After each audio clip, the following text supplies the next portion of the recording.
আসসালামু আলাইকুম, তাসনিয়া প্রেম ব্লগের লেট ব্লগে আপনাদেরকে স্বাগতম। শুরু করছি আর একটা নতুন ভিডিও। সবাই কেমন আছেন আর কোথা থেকে দেখছেন আশা করি সবাই জানাবেন। আর এই তো আমি আছি আল্লাহর রহমতে, আল্লাহ ভালো রাখছে। অনেক কাজকর্ম, অনেক ব্যস্ততার মাঝেও ভালো আছি। শুধু পেজে কোনো ভিডিও আপলোড দিতে পারছি না, কারণ অনেক ব্যস্ত ছিলাম। ভিডিও এডিট করার মতো টাইম আমার হাতে একেবারেই ছিল না। প্রত্যেক দিন রাত 2টা-3টা বেজে যায় শুতে শুতে কাজ শেষ করে, কারণ আমি বাসা চেঞ্জ করছি গত 18 তারিখ।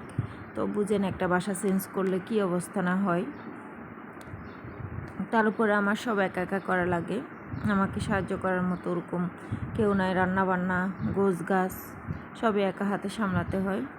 তারপর আল্লাহ এতটুকু ভালো রাখছে, সুস্থ রাখছে, এটাই যথেষ্ট।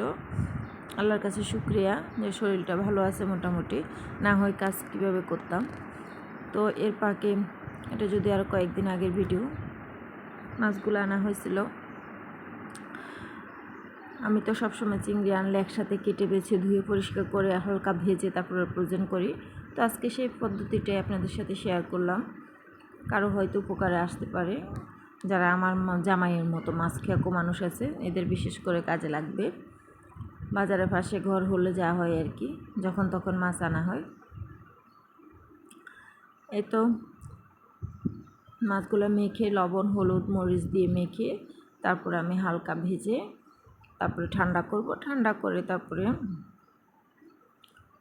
ঠান্ডা করে বক্স করে তারপরে ফ্রিজে রাখবো। আমি সবসময় এরকমই করি, কাজটাও কমে যায় আর অন্যদিকে আপনার মাছটার স্বাদ গন্ধ সবই অটুট থাকে, কোনো কিছুতে কোনো হেরফের হয় না।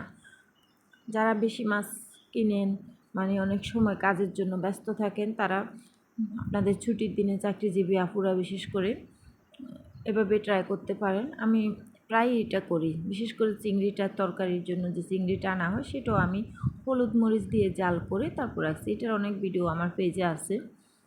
তারপরে বক্স করে আমি প্যাকেট করে যেভাবে সুবিধা হয় আর কি, ওভাবে আমি প্রয়োজন করি। এতে কোনো স্বাদের কোনো হেরফের হবে না, আপনারা একবার ট্রাই করতে পারেন।